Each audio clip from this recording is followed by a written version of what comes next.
আজি আপোনালোকক লৈ আহিলোঁ যোৰহাটৰ জিলা আয়ুক্ত কাৰ্যালয়লৈ।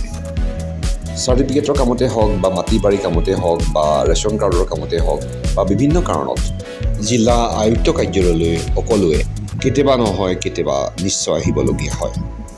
মই এটা সময়ত তিতাবৰত কৰ্মৰত আছিলোঁ, কিন্তু তিতাবৰলৈ যোৱাৰ আগতে মই সদায় DC অফিচত সোমাই ইয়াত এখন দোকান আছে, মই ইয়াতে চাহ খাই যাওঁ। আজি বাৰিষা বতৰ, চিপচিপীয়া বৰষুণ দি আছে আৰু অলপ পানী হৈ গৈছে ৰাস্তাত, দেখিছে চাগে। আৰু এফালে মই যেতিয়া যাওঁ সদায় এটা মাত শুনো, দাদা একাপ চাহ খাই যাওকহি। আজি মই সেই বিশেষ ব্যক্তিজনকে লগ কৰিবলৈ আহিলোঁ আৰু তেওঁৰ নাম হৈছে বিকাশ শৰ্মা। এই যি ঘুমটিখন দেখিছে, এইখনেই হৈছে কোৰ্টৰ ভিতৰত থকা এখন একমাত্ৰ সৰু ঘুমটি। আৰু এই ল'ৰাজনেই হৈছে সেই বিকাশ শৰ্মা। এওঁৰ দোকানত চাহ, বিস্কুট, লাডু আৰু কেতিয়াবা বৰফি থাকে বা কেতিয়াবা চানা এনেকুৱা থাকে। মই প্ৰথমে যেতিয়া আহিছিলোঁ তেতিয়া একদম কম মানুহ আছিলে, এতিয়া চাওক কিমান মানুহ হৈ গৈছে। ওচৰতো চাহৰ দোকান আছে, কিন্তু তেওঁ বনোৱা চাহৰ সোৱাদ বাকীবোৰতকৈ অলপ বেলেগ। তেওঁৰ দোকানত হাঁহি ধেমালি আৰু মৰমেৰে ছাৰ্ভ কৰা চাহকাপৰ সোৱাদ মই সদায় বেলেগে পাওঁ। আৰু এই দোকানখনৰ পৰাই তেওঁ নিজকে স্বাৱলম্বী কৰি তুলিব পাৰিছে। আজি তেওঁৰ মুখেৰে এই দোকানখনৰ কথা অলপ জানিব বিচাৰিম। আজি ডাৱৰীয়া বতৰ আৰু মোৰ ডিঙিটো অলপ হুৰহুৰাই আছিল বুলি ইলাচীৰে ধুনীয়াকৈ একাপ চাহ বনাই খুৱাইছে। মোৰ নাম বিকাশ শৰ্মা।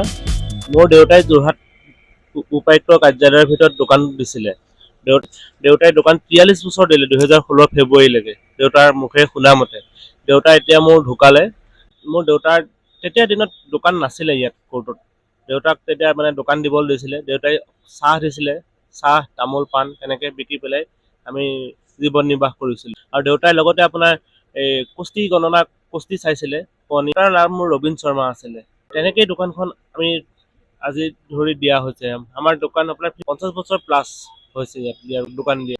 আমাৰ দোকান আপোনাৰ আগত আছিলে এই আপোনাৰ উপায়ুক্ত কাৰ্যালয়ৰ ফ্ৰণ্টত যিখন গেট আছে, গেটৰ ফ্ৰণ্টত মোৰ দেউতাৰ দোকান আছিলে। দেউতাই তাত দোকান দিছিলে। সেইখিনি যিহেতু অকণমান অসুবিধা হোৱাৰ বাবে আমাক ইয়াত দিলে। তেওঁ এলাও বুলি নহয় আৰু, তেওঁলোকে মানে আগতে দিয়ে আছিলোঁ আমি তেনেকৈ, মানে তেওঁলোকে মানে জেগাখন আমাক এইখিনিতে দিব পাৰিব বুলি মানে তেওঁলোকে আমাক দিছে। জীৱনৰ পথত এনে কিছু মানুহ পাওঁ যাৰ লগত চিৰদিনৰ সম্বন্ধ কৰিবলৈ মন যায়। বিকাশ শৰ্মাৰ লগত থকা সেই ক্ষণবোৰ ধৰি ৰাখিবৰ বাবে এই ভিডিঅ'টো কৰিলোঁ।